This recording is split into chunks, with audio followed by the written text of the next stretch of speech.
In his young days, Fetch studied medicine in the schools of Edinburgh. He had talent of a kind, the talent that picks up swiftly what it hears and readily retails it for its own.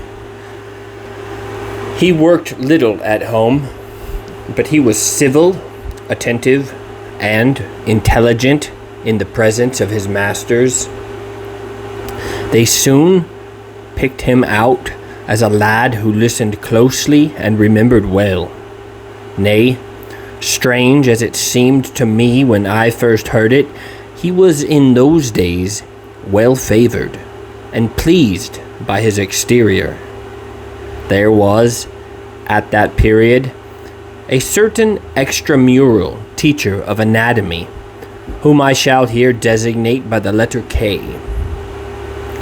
His name was subsequently too well known.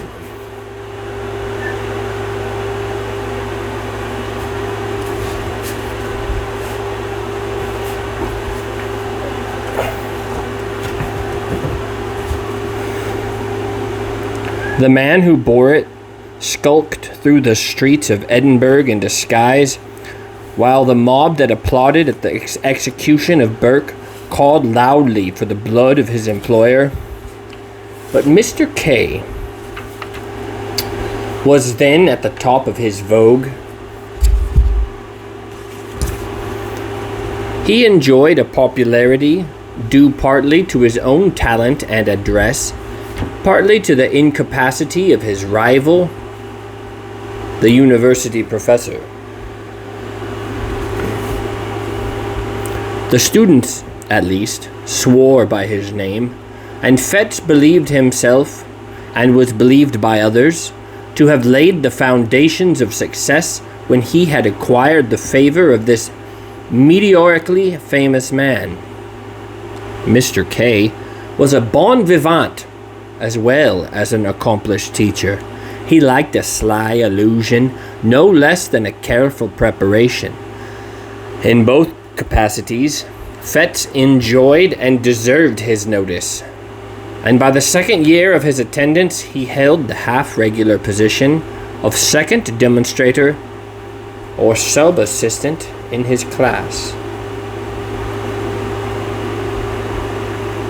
In this capacity, the charge of the theatre and lecture room devolved in particular upon his shoulders. He had to answer for the cleanliness of the premise and the conduct of the other students, and it was a part of his duty to supply, receive, and divide the various subjects.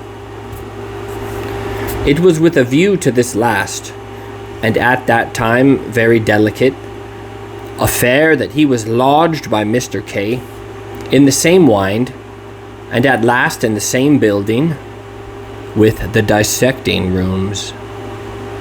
Here, after a night of turbulent pleasures, his hand still tottering, his sight still misty and confused, he would be called out of bed in the black hours before the winter dawn by the unclean and desperate interlopers who supplied the table.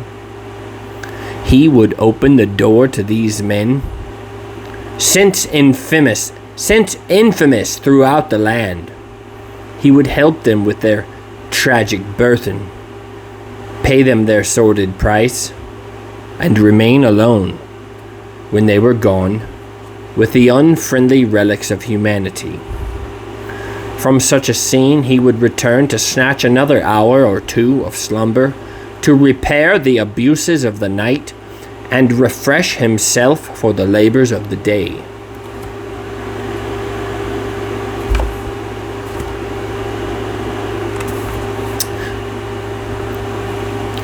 Few lads could have been more insensible to the impressions of a life thus passed among the ensigns of mortality.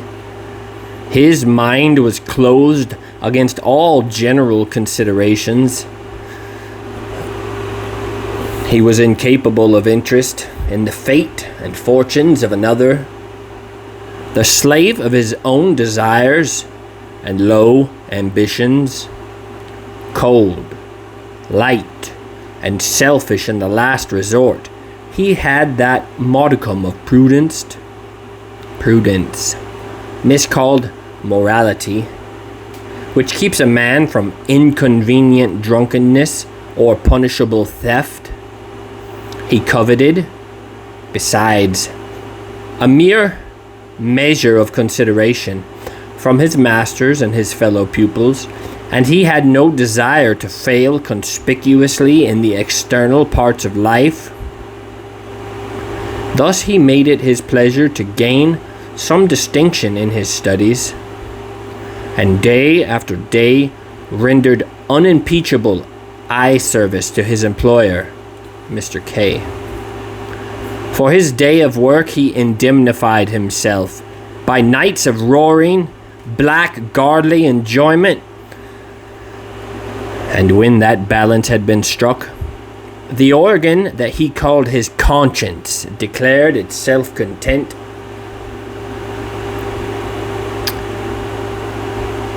The supply of subjects was a continual trouble to him as well as to his master.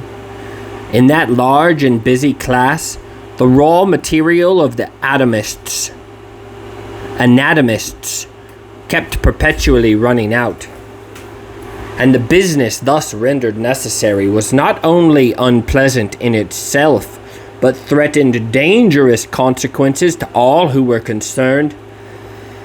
It was the policy of Mr. K to ask no questions in his dealings with the trade.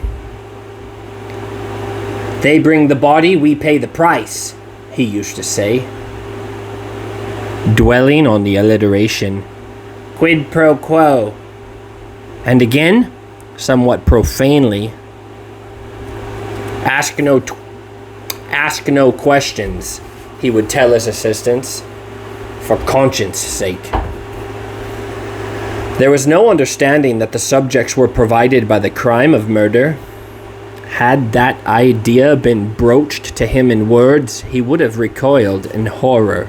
But the lightness of his speech upon so grave a matter was, in itself, an offense against good manners, and a temptation to the men with whom he dealt.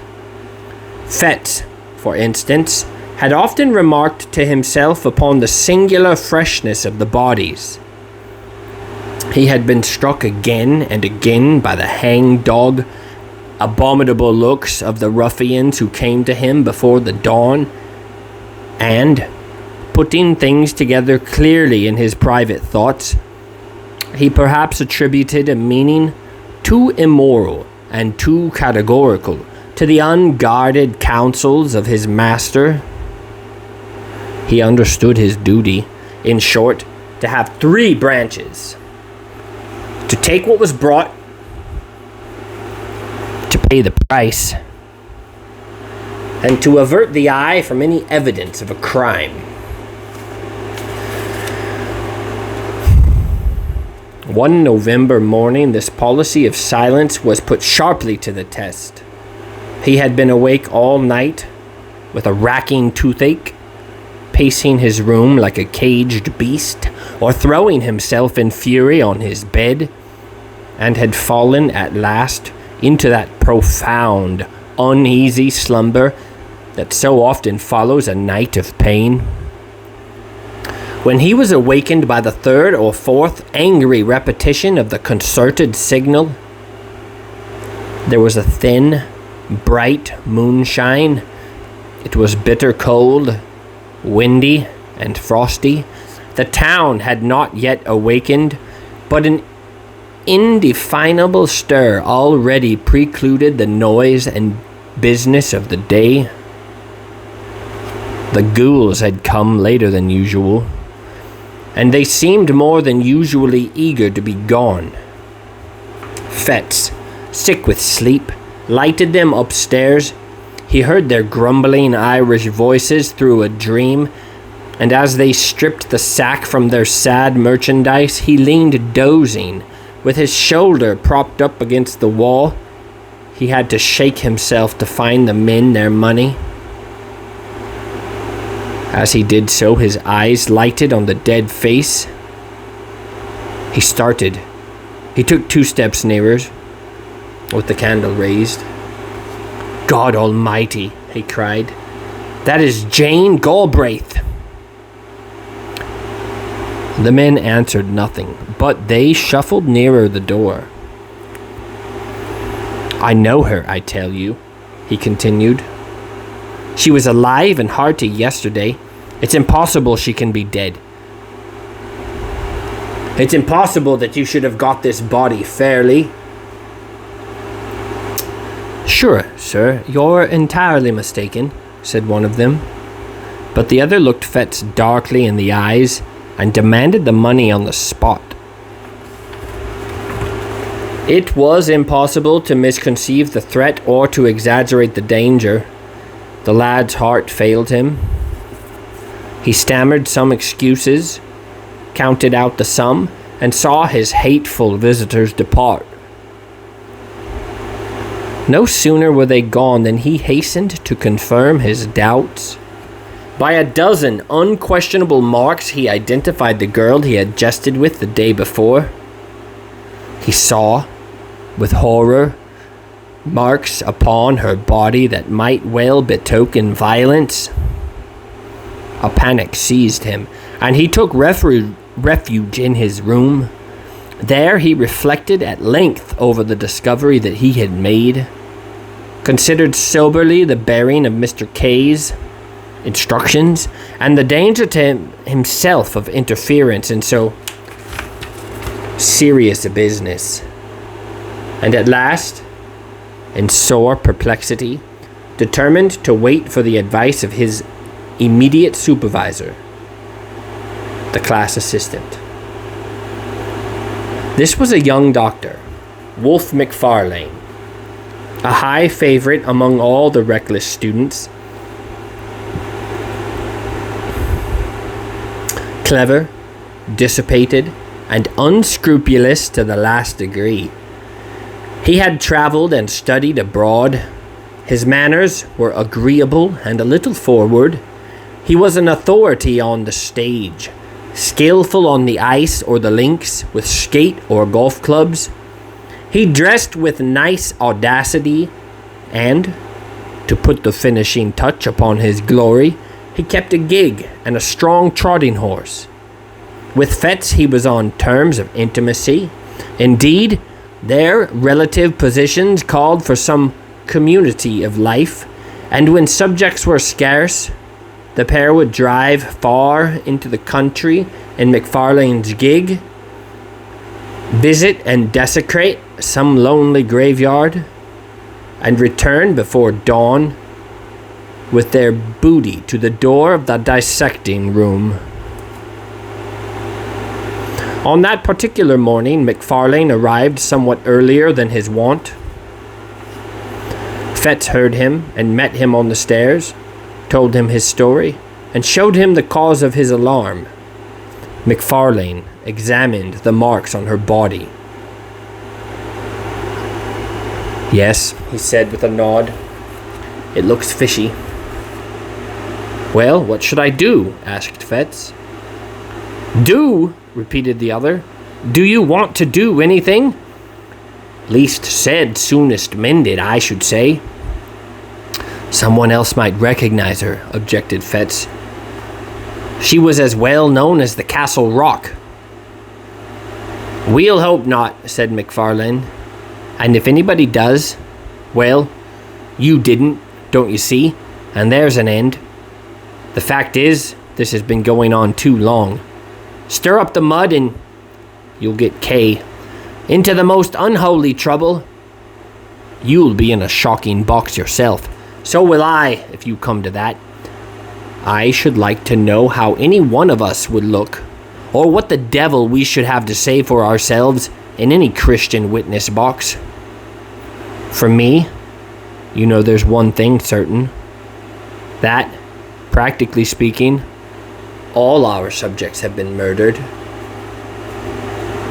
"McFarlane!" cried Fetz. "Come now," sneered the other, "as if you hadn't suspected it yourself." "Suspecting is one thing, and proof another. Yes, I know, and I'm as sorry as you are this should have come here. Tapping the body with his cane. The next best thing for me is not to recognize it. And, he added coolly, I don't. You may, if you please. I don't dictate, but I think a man of the world would do as I do. And I may add, I fancy that is what Kay would look for at our hands. The question is, why did he choose us two for his assistants? And I answer, because he didn't want old wives. This was the tone of all others to affect the mind of a lad like Fetz. He agreed to imitate McFarlane. The body of the unfortunate girl was duly dissected, and no one remarked or appeared to recognize her